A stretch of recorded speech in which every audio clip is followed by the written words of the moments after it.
কিছু মানুষ আইন মানে না, কারণ তারা নিজেরাই শাস্তি হয়ে ওঠে। একজন অন্ধ মানুষের মৃত্যু একটা গ্যাংয়ের জন্য ছিল শুধু আরেকটা অপরাধ, কিন্তু তারা জানতো না এই হত্যার পর জন্ম নেবে এমন একজন যার কাছে সহানুভূতি নেই, দয়া নেই, শুধু হিসেব আছে। একটা খুন কখনো কখনো গল্প শেষ করে না, বরং শুরু করে।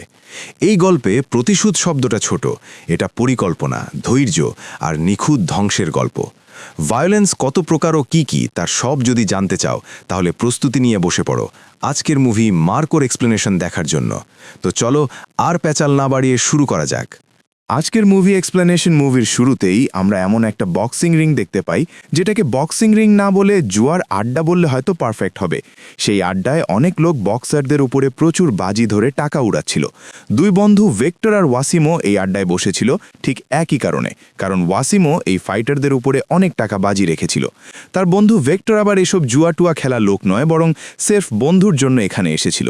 তার উপর ভেক্টর বেচারা আবার অন্ধ। ফাইট শেষে ওয়াসিম আর ভেক্টর কথা বলতে বলতে সে জুয়ার আড্ডা থেকে বেরিয়ে আসে। এরই মধ্যে ওয়াসিমের ফোনে তার বড় ভাই তারিকের একটা কল আসে। এই তারিক কিন্তু বড় ভাই হওয়ার সাথে সাথে ওয়াসিমের বিজনেস পার্টনারও। সে কয়েকদিন ধরে তাদের ব্যবসার লস সামলানোর জন্য ড্রাগ মাফিয়াদের সাথে ড্রাগের ডিল সাপ্লাই করার জন্য ওয়াসিমকে রাজি করানোর চেষ্টা করছিল। ঠিক এভাবে এবারও সে ওয়াসিমকে ফোন করে ঠিক একই কথা বললে প্রতিবারের মতোই ওয়াসিম এবারও প্রস্তাবটা পুরোপুরি নাকচ করে দেয়। এরপর দুজনেই আবার স্বাভাবিক ভঙ্গিতে হাঁটতে যাচ্ছিল, কিন্তু আর কিছু দূর যাওয়ার পরই ভিক্টর হঠাৎ পিছন থেকে ওয়াসিমের গোংরানি শব্দ শুনতে পায়। সে পিছনে ফিরে ওয়াসিমকে ডাকতে গিয়ে কিছু একটাতে তার পা লেগে হুমড়ি খেয়ে পড়ে। সেটা ছিল তার প্রিয় বন্ধু ওয়াসিমেরই ডেড বডি। ভিক্টর তার ঘ্রাণ শক্তির সাহায্যে রক্তের গন্ধ পেয়ে ব্যাপারটা ভালো করে আঁচ করতে পারে। তার সামনে তখন ওয়াসিমের খুনিরা নির্বাক ভঙ্গিতে দাঁড়িয়েছিল। অন্ধ ভিক্টর উঠে দাঁড়িয়ে তাদের গায়ে হাত দিয়ে ঘ্রাণ শুঁকতে শুরু করলেও লোকগুলো তাকে কিছুই করেনি। হয়তো তারা ভেবেছিল যে অন্ধ লোক আবার কী বা সাক্ষী দেবে, কিন্তু এই ভিক্টরের চেয়ে কী পরিমাণ সিক্স সেন্স ছিল তা নিয়ে তাদের কোনো ধারণাই ছিল না। তার ঘ্রাণ এবং স্পর্শ শক্তি এতটাই প্রখর ছিল যে খুনিদের গাড়ির মডেল পর্যন্ত সে মনে রাখা শুরু করে। সেই গাড়িটা ছিল একটা ল্যান্ড রোভার ডিফেন্ডার। এবার ভিক্টর পুলিশের কাছে গিয়ে এই সব ক্লুগুলো বলতে শুরু করে। এসব ক্লু পাওয়ার পর পুলিশ ভাবতে থাকে ভিক্টরের ভাই তারিকই হয়তো এর সাথে কোনো না কোনোভাবে জড়িত আছে। কিন্তু তার ওখানে গিয়ে প্রশ্ন করলে তারিকের কথা হলো যে পুলিশ সেরফ তাদের সময় নষ্ট করছে। সে তার ভাইয়ের জন্য ইসলামিক রীতিতেও জানাজার আয়োজন করে। আর এখানেই দেখা যায় সেই অনুষ্ঠানে চলে আসে সেই ডিফেন্ডার গাড়িটি। বহুদূর থেকে গাড়ির শব্দ শুনে আর ঘ্রাণ শুকে ভিক্টর বুঝতে পারে যে এটাই হলো সেই খুনির দল। এই দলের লিডারের নাম রাসেল। সে এসে সরাসরি তারিকের সাথেই কোলাকুলি করে। এখান থেকেই আমরা বুঝতে পারি যে তারিক এবং রাসেল মিলে আসলে নিজের ভাইকেই হত্যা করে দিয়েছে। পাশাপাশি ভিক্টরও কিন্তু এই সমস্ত কিছু আঁচ করতে পেরে বুঝতে পারে যে কে আসলে তার বন্ধুর আসল খুনি। তাই সে দ্রুত তার গার্লফ্রেন্ড ঈশাকে ফোন করে জানায় যে সে তার সাথে একটা ইম্পর্ট্যান্ট কথা বলতে চায়। কিন্তু ঈশার কথা শেষ হওয়া মাত্রই রাসেলের লোকরা এসে ভিক্টরকে কিডন্যাপ করে নিয়ে যায়। এবার তাকে নিজেদের ডেরায় নিয়ে যাওয়ার পর রাসেল তাকে বলে যে তারিকই ওয়াসিমকে পৃথিবী থেকে সরিয়ে দেওয়ার কথা বলেছিল, কারণ ওয়াসিম তাদের ড্রাগ বিজনেসে বাগড়া দিচ্ছিল। মানে তারিক নিজের ভাইকে পর্যন্ত দুনিয়া থেকে সরিয়ে দিতে দ্বিধা করেনি। ভিক্টর এসব শুনে হুমকি দেয় যে সে পুলিশের কাছে রাসেলের ব্যাপারে সব কিছু জানিয়ে দেবে। কিন্তু রাসেল পরক্ষণে তাকে আর কোনো কথা বলার সুযোগ না দিয়ে ভয়ানক এক অ্যাসিডের মধ্যে তাকে ফেলে দেয়, যার ফলে নিমিষেই ভিক্টরের বডিটা সেই ভয়ানক অ্যাসিডে পুড়ে পুরোপুরি গলতে শুরু করে। শুধু তাই নয়, তার এই মৃত্যুর ভিডিওটা রাসেল তার লোকজনদের দিয়ে করিয়ে রাখে। এবার রাসেল ভিক্টরকে মারার পর তার বাবা টনির সাথে দেখা করতে চায়। টনি নিজেও একটা বিরাট গ্যাংস্টার এবং সেই হলো এই গ্যাংয়ের বস। সে তার লোকদের আদেশ দেয় যে ভিক্টরের বডিটা যেন কোনোভাবেই চেনা না যায়। তারাও তাকে আশ্বস্ত করে বলে যে সেই বডিটা তারা ইতিমধ্যে অ্যাসিড দিয়ে জ্বালিয়ে দিয়েছে। কিন্তু ঠিকই তার বডি কিছুদিনের মধ্যেই পুলিশ খুঁজে পায়। ভিক্টরের গার্লফ্রেন্ড ঈশান মিসিং কমপ্লেনের সূত্র ধরে তার বডিটাকে তারা চিহ্নিত করে ফেলে। অর্থাৎ এই বডিটা ওয়াসিমের মার্ডার কেসের সবচেয়ে বড় সাক্ষী ভিক্টরেরই। এখন পুলিশের মুখ থেকে আমরা একটা শকিং জিনিস শুনতে পাই। ভিক্টর নিতান্তই সাধারণ মানুষ হলেও সে কিন্তু কোনো সাধারণ ফ্যামিলির মানুষ ছিল না। তার ভাই জর্জ পিটারও মিলেও এক বিরাট গ্যাংস্টার। এর উপরে ভিক্টরের মার্কো নামে এক ভাই ছিল, যে ছিল সব গ্যাংদের চেয়ে সবচেয়ে বেশি ভয়ঙ্কর। অর্থাৎ রাসেল গ্যাং যে কাদের সাথে পাঙ্গা নিয়ে ফেলেছে সেটা তারা নিজেরাও বুঝতে পারেনি। ভিক্টরের এই নির্মম হত্যা হত্যার পর স্বয়ং জর্জ সবাইকে কথাটা মার্কোকে জানাতে নিষেধ করে, কারণ সে যদি একবার জানতে পারে তাহলে কি করে বসবে তা কেউ কল্পনা করতে পারে না। কেননা মার্কোর সবচেয়ে প্রিয় মানুষ ছিল এই ভিক্টর। এখানে মার্কো কিন্তু তাদের আপন ভাই ছিল না। অনেক আগেই তাদের বাবা তাকে রাস্তা থেকে নিয়ে এসে নিজের ছেলের মর্যাদা দিয়েছিল। তারপর থেকেই জর্জ আর ভিক্টর তাকে আপন ভাইয়ের মতোই ভালোবেসেছে, আর মার্কো কখনোই তাদের গায়ে একটা ফুলের ছোঁয়াকাও লাগতে দেয়নি। জর্জের ছিল গোল্ডের ব্যবসা, আর সে সমস্ত কিছু মার্কোই সামলে দিত। অনেকদিন আগের ঘটনা, একবার জর্জকে জনি নামে এক গ্যাংস্টার ফোন করে বলে যে সে তার ভাইকে কিডন্যাপ করে নিয়েছে, যার বদলে লোকটা মুক্তিপণ হিসেবে 4 কেজি গোল্ডের বিস্কুট দাবি করে। এখন কল পাওয়ার পর জর্জ ভেবেছিল যে লোকগুলো হয়তো ভিক্টরকে ধরে নিয়ে গেছে, কিন্তু দেখা যায় যে লোকগুলো আসলে ভিক্টরকে নয়, মার্কোকে কিডন্যাপ করেছে। কিন্তু মার্কোকে বঙ্গবন্ধু করা এত সহজ কাজ ছিল না। ভিক্টর তখন তাদের বাড়ির উঠানে দিব্যি বসে আছে। এটা দেখে জর্জ বুঝতে পারে যে ওই লোকগুলো যাকে ধরে নিয়ে গেছে তাকে ধরে নিয়ে যাওয়া মানে নিজের কাঁধে করে জমকে নিয়ে যাওয়া। আসলে ওই লোকগুলো নিয়ে গিয়েছিল খাতারনাক মার্কোকে। তারা মার্কোকে ধরে একটা হিংস্র কুকুরের খাঁচায় বন্দি করে রাখে, কিন্তু মার্কো একাই দুটো কুকুরকে ধরে তাদের চোয়ানি ইটেলি ছিন্ন ভিন্ন করে দেয়। ভাই রে ভাই, এই লোক যে ভয় লেভেলের হিংস্র তা তো তোমরা মুখের এক্সপ্রেশন দেখেই ভালোভাবে টের পাচ্ছ। এই কুকুরগুলোকে মারার পর এক লাথিতেই সে খাঁচাটা ভেঙে বেরিয়ে আসে। তখন সেই লোকগুলো তার উপর হামলায় বসলে তাদের সবাইকে সে এক ছুরি আর তরোয়াল দিয়ে কেটে কুচি কুচি করতে থাকে। এখানে মার্কোর যে ফাইটিং স্কিল আর হিংস্রতা তোমরা দেখতে পাচ্ছ, তা দেখেই বোঝা যাচ্ছে যে মার্কো কত বড় একজন গ্যাংস্টার। তবে যতই খাতারনাক হোক না কেন, ভিক্টরের সাথে মার্কো ছিল দুনিয়ার সবচেয়ে কোমল মানুষ। নিজের ভাইকে সে ঠিক এতটাই ভালোবাসত। এর মানে ভিক্টরের হত্যার খবরটা তার কানে পৌঁছালে যে সে কি তুলকালাম করে বসবে তা জর্জ ভালোভাবেই জানে। ঠিক সেইভাবেই সবার নিষেধ সত্ত্বেও মার্কো ইতিমধ্যে খবর পেয়ে যায় যে তার প্রিয় ভাই আর বেঁচে নেই, যার ফলে ভিক্টরের ফিউনারেলে সে মার্কো এক কঠিন শপথ করে বসে। সে সোজাসুজি চার্চের মাইকেই ঘোষণা করে বসে যে ভিক্টরের খুনিদেরকে সে জ্বালিয়ে পুড়িয়ে ছাড়খাড় করে দেবে। এখন ওই চার্চের বেঞ্চিতে কিন্তু সেই খুনি রাসেলও বসেছিল, কিন্তু ভিক্টরের পরিবারের কেউই তখন এই ব্যাপারটা জানত না। ওদিকে ফিউনারেল শেষে জর্জ এসে মার্কোকে বেশ বকাঝকা করে, কারণ প্রতিশোধের নেশায় যে কোনো কিছুই শেষ হয়ে যেতে পারে। এছাড়াও সে মার্কোকে থামানোর জন্য অনিচ্ছা সত্ত্বেও বলে বসে যে তুই আমাদের আপন ভাই না, তাই আমাদের ফ্যামিলির ব্যাপারে এই নাক গলানো বন্ধ কর। তবে মার্কোর এসব কথায় কোনো কিছুই আসে যায় না, কারণ তার কাছে ভিক্টর ছিল তার রক্তের ভাইয়ের মতোই, আর এই রক্তের বদলা সে নিয়েই ছাড়ে। এদিকে ভিক্টরের খুনি রাসেল আর তার বাবা টনির গ্যাং কিন্তু জর্জের গ্যাংয়েরই পার্টনার ছিল। তাদের মধ্যে নিয়মিত বিজনেস মিটিংও হতো। ঠিক এমনই এক বিজনেস মিটিংয়ে টনি জর্জকে রাসেলের সাথে পরিচয় করিয়ে দেয়। এরপর সে প্রস্তাব দেয় যে রাসেলের নেতৃত্বে তারা ভিক্টরের মৃত্যুর অনুসন্ধানের জন্য একটা ইনভেস্টিগেশন টিম বানাবে। মানে খুনি নিজেই কিনা খুনিকে খোঁজার কথা বলছে। কত বড় হাস্যকর মিথ্যে কথা একবার চিন্তা করো। যাই হোক, ওই মিটিংয়ে মার্কো এসে বলে যে ভিক্টরের খুনিকে সে নিজেই খুঁজে বের করে মৃত্যু চেয়েও কঠিন শাস্তি দেবে। তার মুখ থেকে এই হুমকি শোনার পর টনি এবার তার দলবল নিয়ে ভীষণ চিন্তায় পড়ে যায়। জর্জকে তো তারা সহজেই ভুলিয়ে পালিয়ে রাখতে পারবে, কিন্তু মার্কোকে ফাঁকি দেওয়া এতটা সহজ না। খুব সামান্য ভুলের জন্য সে তাদের সবাইকে ওপরে পাঠিয়ে দিতে পারে। ওদিকে জর্জ কিন্তু টনির গ্যাংয়ের ফাঁদে পড়ে একের পর এক খুন করেই যাচ্ছিল। টনিরা মূলত নিজেদের শত্রুকে জর্জের শত্রু বানিয়ে দিয়েছিল, আর তারা ভিক্টরের মৃত্যুর পিছনে তাদেরকে দায়ী করা শুরু করে, যার ফলে নেশায় থাকা জর্জ 7-5 না ভেবে টনির কথা মতোই সবাইকে মেরে সাফ করতে থাকে। কিন্তু মার্কো তখনও নিজের মতন করে ইনভেস্টিগেশন চালিয়ে যাচ্ছে। সে পুলিশের কাছ থেকে জানতে পারে যে ভিক্টরকে খুব শক্তিশালী হাইড্রোফ্লোরিক অ্যাসিড দিয়ে জ্বালিয়ে দেওয়া হয়েছে।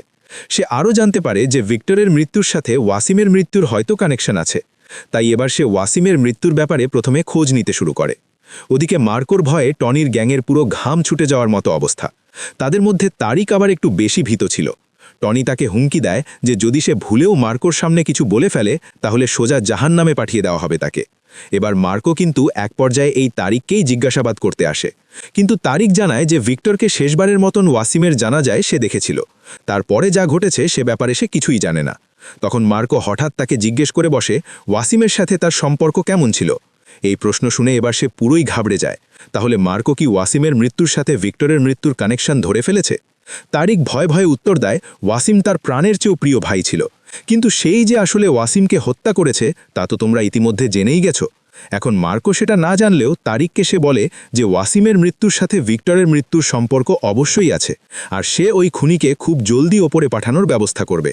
তারিককে এভাবে ধমকানোর পর সে ওই জুয়ার আড্ডার বক্সিং রিংয়ে যায়, যেখানে নিয়মিত ওয়াসিম বাজি ধরত। সেখানে হাজির হওয়ার পরে রিংয়ের জেমস তাকে রিংয়ে আসার জন্য চ্যালেঞ্জ দেয়। আসলে রাসেল আগে থেকেই জেমসকে নিজের দলে সামিল করে নিয়েছিল। সে জানত যে মার্কো ওয়াসিফের কিডন্যাপারদেরকে খুঁজতে রিংয়ে যাবে। সে জেমসকে আগে থেকেই বলে রাখে যে মার্কো আসার পর তাকে এমন একটা লোকের চেহারা বর্ণনা দিতে হবে যার সাথে রাসেলের কোনো মিলই নেই, আর মার্কো সেই লোকটাকে খুঁজতে খুঁজতে হয়রান হয়ে গেলেও সে আসলে কিছু খুঁজেই পাবে না। প্ল্যান মোতাবেক মার্কোকে রিংয়ে চ্যালেঞ্জ করার পর সে জেমসকে আচ্ছা করে কেলিয়ে দেয়। এমনকি জেমসের অনেকগুলো লোক মিলেও তার একটা চুলও বাঁকা করতে পারে না। এভাবেই করা এক ধোলাই খাওয়ার পর মার্কো যখন তাকে জিজ্ঞাসাবাদ শুরু করে, তখন সে রাসেলের কথা মতোই কাল্পনিক একটা চেহারার বর্ণনা দেয়। ওদিকে টনিরা কিন্তু বুঝতে পেরেছিল যে মার্কো তাদের খোঁজার খুব কাছাকাছি চলে এসেছে, আর অল্প সময়ের মধ্যেই হয়তো সেসব রহস্য জেনে যাবে। তখন রাসেলের এক সাগরে তোপ জানায়, চলো মার্কো তাদেরকে খুঁজে বের করার আগেই তাকে এবং তার ভাইকে উপরে পাঠিয়ে দিই। কিন্তু টনি বলে যে জর্জকে এখন মেরে ফেলে কোনো লাভই হবে না, বরং তাকে চরম লেভেলের ধাক্কা খাওয়ানোর জন্য তার গোল্ডগুলো হাইজ্যাক করতে হবে। সেদিন কেরালায় একটা পোর্টে জর্জের প্রায় 120 কেজি স্বর্ণের আসার কথা ছিল। টনি প্ল্যান করে যে তারা সেখান থেকে 30 কেজি স্বর্ণের খবর কাস্টমসকে দিয়ে দেবে। কাস্টমস এসে ওই স্বর্ণগুলো বাজেপ্ত করার পর তারা জর্জের 4 জন লোককেই একই কথা শুনিয়ে বলবে যে তাদের ভাগের 30 কেজি স্বর্ণ কাস্টমস ধরে ফেলেছে।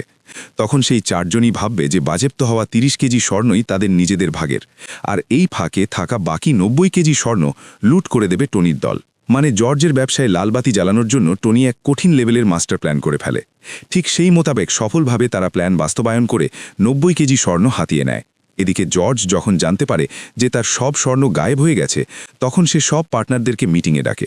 সে এটা সন্দেহ করে যে তাদের মধ্যে কেউ একজন হয়তো এই ঘটনার সাথে জড়িত, আর যদি সে কোনোভাবে তাকে ধরতে পারে তাহলে সেই লোকের ঠিকানা হবে সোজা জাহান্নাম। মিটিং শেষ করে বেরিয়ে আসার সময় জর্জ যখন গাড়িতে ওঠে, তখন রাসেলের গ্যাং মেম্বার দেব এসে ইম্পর্টেন্ট কথার আড়ালেই সেই গাড়িতে চড়ে বসে। তারপর সে হঠাৎ বলে ওঠে যে কাস্টমসকে ওই স্বর্ণের খবরটা সে নিজেই দিয়েছিল, আর এই কথা বলার সাথে সাথেই সে জর্জকে অনবরত ছুরির আঘাত করে জখম করে ফেলে। তারপর সে ওই অবস্থাতে জর্জকে ফেলে সে গাড়ি থেকে নেমে পালিয়ে যায়। সে ভেবেছিল যে পরিমাণ আঘাত তাকে করা হয়েছে তাতে অনায়াসেই জর্জ উপরে পৌঁছে যাবে, কিন্তু ভাগ্যক্রমে জর্জ সেই যাত্রায় বেঁচে গিয়ে কোমায় চলে যায়। তবে এই কাহিনী দেখে টনির মাথায় এক আলাদা প্ল্যান চলে আসে। যেহেতু জর্জ মারা যায়নি, তাই তাকে এখন অন্য কোনো খেলা খেলতে হবে। তাই সে সুটা মার্কোর কাছে এসে বলে যে এই সব কিছু করেছে তাদের সিন্ডিকেটের একজন গ্যাং মেম্বার দেব। স্বর্ণ গায়েব করার সমস্ত দোষটাও সে দেবের ঘাড়ে চাপিয়ে দেয়। জর্জ এই কথা জানতে পেরে যাওয়ায় দেবই তাকে মারতে চেয়েছিল, কিন্তু এর সবটাই যে টনির প্ল্যান ছিল তা তো আর বলার অপেক্ষা রাখে না। হসপিটাল থেকে বেরিয়ে টনি নিজের গাড়িতে উঠে প্রথমেই দেবকে কয়েকটা ঘুষি মারে, কারণ দেব তার মিশন ঠিকমতো পূরণ করতে পারেনি, যার ফলে টনি এবার তাকে বেশ কয়েকদিনের জন্য আন্ডারগ্রাউন্ডে চলে যেতে বলে। ওদিকে এই কাহিনীতে হঠাৎ নতুন এক মোড় আসে। রাজ নামের এক ইউটিউবার পুলিশের কাছে গিয়ে জানায় যে বক্সিং রিংয়ের বাইরে সে নিজের গাড়িতে ক্যামেরা ফিট করে কিছু ভিডিও রেকর্ড করেছে। মূলত ওই এরিয়ার ড্রাগ ডিলিংয়ের ব্যাপারে একটা স্টিং অপারেশন চালানোর জন্য সে পার্কিং লটে নিজের গাড়িতে ক্যামেরা ফিট করে রেখেছিল, আর ওই ক্যামেরাতেই সে রাসেল গ্যাংয়ের হাতে ওয়াসিমের কিডন্যাপ হওয়ার ফুটেজটা স্পষ্টভাবে রেকর্ড করে নিয়েছে। রাজ সেই ফুটেজটা ইন্সপেক্টর অশোকের হাতে তুলে দিলে অশোক তার সিনিয়র ইন্সপেক্টরের কাছে গিয়ে ব্যাপারটা জানায়, কিন্তু সেই ইন্সপেক্টর সব ফাইলকে ডাস্টবিনে ফেলে দিয়ে খবরটা সোজা টনির কাছে পাঠিয়ে দেয়। এর কারণ তো তোমরা বুঝতেই পারছো, ওই অফিসারকে টনি আগেই টাকা দিয়ে কিনে রেখেছিল। অন্যদিকে টনির লোকেরা ইন্সপেক্টর অশোককে গিয়েও তাকে খতম করে দেয়। এর পাশাপাশি সেই ইউটিউবারকেও কিডন্যাপ করে তাকে হত্যা করে ফেলে। তার মানে যতটুকু না প্রমাণ হাতে ছিল তার সব কিছুই এখন আবারও শেষ হয়ে গেল। কিন্তু ইন্সপেক্টর অশোক আগে থেকে এই ব্যাপারটা কিন্তু আন্দাজ করতে পেরেছিল। তাই জর্জের ফ্যামিলির ডক্টর সেবাস্টিয়ানের হাতে সে একটা পেন ড্রাইভ তুলে দেয়। এই পেন ড্রাইভেই ছিল ওই খুনের ভিডিও ফুটেজ। এদিকে জর্জের জ্ঞান ফিরে আসলে সেবাস্টিয়ান সেটা জর্জের হাতে তুলে দিলে তার মাথা পুরোই উড়ে যায়। ভিডিওতে বেশ স্পষ্টভাবে রাসেলের গ্যাংকে ওয়াসিমকে মারতে দেখা যাচ্ছে। জর্জ তৎক্ষণাৎ মার্কোকে ফোন করে জানায় যে রাসেলই হলো ওয়াসিম এবং ভিক্টরের আসল খুনি। কিন্তু মার্কো ঠিক সেই সময়টাতে রাসেলের সাথেই গাড়িতে বসেছিল, যার ফলে তার কথা শেষ হওয়ার সাথে সাথেই রাসেল পিছন থেকে মার্কোর গলা চেপে ধরে তাকে কাবু করে দেয়।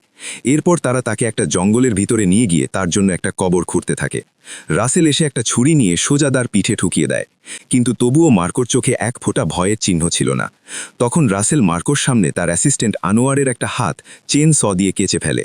বুঝতেই পারছো এই রাসেল যে কতটা হিংস্র আর সাইকো তা তো বলার অপেক্ষা রাখে না। আনোয়ারের হাত এভাবে কেচে দেওয়ার পর রাসেল এবার মার্কোকে শেষ করার কাজের অর্ডার দেয়। তখন তার লোকেরা মার্কোকে শেষ করতে গেলে এবার মার্কো শুরু করে তার আসল খেলা। সে তার হাত বাঁধা অবস্থাতেই শেফ মুখের ব্যবহার করে ছুরি দিয়ে একের পর এক লোককে উপরে পাঠাতে থাকে। এই সিনটা দেখে আমার 3 পুষ্পা সিনেমার কথা মনে পড়ে গেল।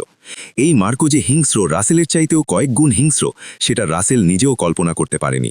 পুরো গ্যাং তার উপরে ছুরি চাপাতে নিয়ে হামলে পড়লেও সে সবাইকে হাত পা বাঁধা অবস্থাতেই শেষ করে দিতে থাকে। শেষ পর্যন্ত সে নিজের হাতের বাঁধনটা খুলে ফেলতে সক্ষম হয়। 2 হাতে 2 কুড়াল নিয়ে পুরো গ্যাংকে পুরো ছিন্ন ভিন্ন করে দেয়। এরপর সে রাসেলের উপর হামলা করে। তখনই দুজনের মধ্যে শুরু হয় এক কঠিন ফাইট। বেশ কিছুক্ষণ ফাইটের পর রাসেল ও মার্কোর হাতে ধরাশরি হয়, কিন্তু মার্কো তখনই তাকে খতম না করে আহত আনোয়ারকে নিজের গাড়িতে তুলে নেয়। আনোয়ারের অসহ্য যন্ত্রণা দেখে যেন তার মাথায় তীব্র আগুন চেপে বসে। সে এবার ওই চেন সটাকে নিয়ে গ্যাং মেম্বারদের কেটে কুচি কুচি করতে থাকে। সবাইকে কাটা শেষ হয়ে গেলে এরপর সে চলে যায় রাসেলকে মারতে। তবে যেই না রাসেলকে সে খতম করতে যাবে, ঠিক সেই সময় দেখা যায় টনি ইতিমধ্যে ভিক্টরের প্রেমিকা ঈশাকে কিডন্যাপ করে নিয়েছে।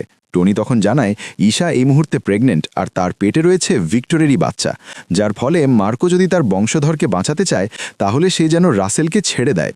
এই সব কিছু দেখে পরিবারের খাতিরে মার্কো বাধ্য হয় তখন রাসেলকে ছেড়ে দিতে। সেখান থেকে এসে টনির দাবিগুলো শোনার পরে জর্জের মাথায় তো পুরোই হাত। টনি ঈশাকে ছেড়ে দেওয়ার বিনিময়ে তার ব্যবসার পুরো মালিকানাটাই সে নিজের নামে করে নিতে চাইছিল, কিন্তু পরিবারের সব সদস্যরা তাতে কোনোভাবেই রাজি হয় না। তবে মার্কো জানায় সে তার পরিবারের জন্য যে কোনো লিমিট পর্যন্ত যেতে রাজি আছে। সে এরপর খোঁজ করতে করতে দেবের লোকেশন জেনে যেতে সক্ষম হয়। সে তাকে সেখান থেকে তুলে নিয়ে এসে একটা কন্টেনারে বন্দি করে রাখে। মার্কো ওই কন্টেনারে বিষাক্ত ফসজিন গ্যাসের একটা সিলিন্ডার রেখে দিয়েছিল। সে ওই গ্যাস ছেড়ে দিয়ে দেবকে বলে যে 1 ঘন্টার মধ্যে এই গ্যাস তাকে শেষ করে দেবে, তাই তার হাতে ঈশার লোকেশন জানানোর সময় আছে মাত্র 1 ঘন্টা। এই কথা বলে সে মোবাইল ফোন রেখে সেখান থেকে বেরিয়ে যায়। কিছুক্ষণ পর প্রায় শ্বাস আটকে যাওয়া অবস্থাতেই দেব তাকে ফোন করে ঈশার লোকেশন জানিয়ে দেয়, কিন্তু লোকেশন জানিয়ে দেওয়ার পরে সে দেবকে ছাড়িয়ে দেওয়ার বদলে বোমা ব্লাস্ট করে পুরো কন্টেনারটাকেই উড়িয়ে দেয়। এরপর সে ঈশাকে বাঁচানোর জন্য সোজা ওই লোকেশনের উদ্দেশ্যে রওনা দেয়, কিন্তু টনি আগে থেকেই তাকে আটকানোর জন্য বিশাল এক দল তৈরি করে রেখেছিল। কিন্তু মার্কোর কাছে তারা সেফ তাসের ঘরের মতন একদম উড়েই যায়। এতগুলো লোক মিলে ধারালো অস্ত্র দিয়েও তার কোনো কিছুই করতে পারে না, বরং সিঁড়ি দিয়ে উঠতে উঠতে মার্কো তাদের সবাইকে মেরে লাশের পাহাড় বানিয়ে ফেলে। এখানের এই সিন দেখে আমার আবার অ্যানিমাল সিনেমার কথা মনে পড়ে গেল। মানে আশেপাশের সকল সিনেমাগুলো দিয়ে মোটামুটি এই সিনেমার অ্যাকশন সিকোয়েন্সগুলো বানানো হয়েছে। যাই হোক, অবশেষে বিল্ডিংয়ের ছাদে পৌঁছানোর পর সে চেয়ারে বসা একটা মেয়েকে দেখতে পায়, কিন্তু এই চেয়ারে বসা মেয়েটা আসলে ঈশা ছিল না। তার মানে টনি এখানে তাকে আসলে ভুলিয়ে ভালিয়ে নিয়ে এসেছে। এরপরই টনি সেখানে এসে হাজির হয়, আর সে জানায় এটা তার একটা প্ল্যান ছিল। আসলে ঈশা এখনও তার কাছেই বন্দী আছে। যদি মার্কো আর কোনো চালাকের চেষ্টা করে তাহলে ভিক্টরের অনাগত সন্তান এই পৃথিবীর মুখ দেখতে পাবে না। তাই মার্কো এবং জর্জ উভয় পক্ষই টনির সাথে ডিল করাটাই এবার বুদ্ধিমানের কাজ হবে বলে মনে করে। এখন টনির এই হুমকি পাওয়ার পর মার্কো রাসেলের কাছে গিয়ে একটা ব্রিফকেস তুলে দেয়, কারণ টনির কথা মতো সমস্ত লিগ্যাল ডকুমেন্টস সেই ব্রিফকেসে আনার কথা ছিল। কিন্তু রাসেল সেই ব্রিফকেস খুলে যা দেখে তাতে তার হুঁশ উড়ে যায়। ওই ব্রিফকেসে রাখা ছিল তার বাবা টনির একটা কাটা হাত। মূলত মার্কো আর জর্জ মিলে টনির এই হাল করে দিয়েছে। মার্কো রাসেলকে বলে যে যদি তারা ঈশাকে ছেড়ে দেয় তাহলে সে টনির লোকেশন দিয়ে দেবে, যাতে তারা সেখানে গিয়ে টনিকে বাঁচাতে পারে। এসব কাণ্ড দেখে রাসেল তখন ঈশাকে ছেড়ে দিতে বাধ্য হয়। মার্কো এবার ঈশাকে নিয়ে চলে যাওয়ার সময় মেসেজের মাধ্যমে টনির লোকেশন জানিয়ে দেয়। রাসেল তার দলবল নিয়ে সেখানে গিয়ে দেখতে পায় যে মার্কো টনিকে একটা চেয়ারে বেঁধে তার মাথার উপরে অ্যাসিডের কোটা ঝুলিয়ে রেখেছে। এছাড়াও এক বিশেষ মেকানিজমের সাথে ওই কোটাটার কানেকশন দেওয়া ছিল একটা গুলিতে। তার মানে যদি সেটা কোনোভাবে নড়ে যায় তাহলে অ্যাসিড থেকে বাঁচলেও সে বন্দুকের ট্রিগারের থেকে বাঁচতে পারবে না।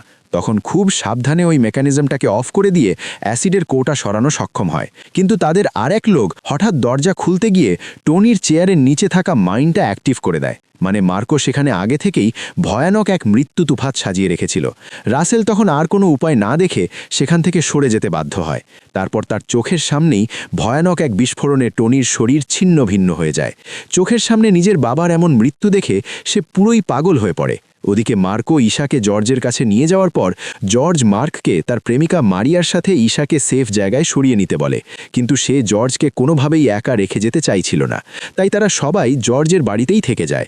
ওদিকে টনি মারা যাওয়ার পর পাগল হয়ে যাওয়া রাসেল চলে যায় তার আরেক ভাই সাইরাসের কাছে।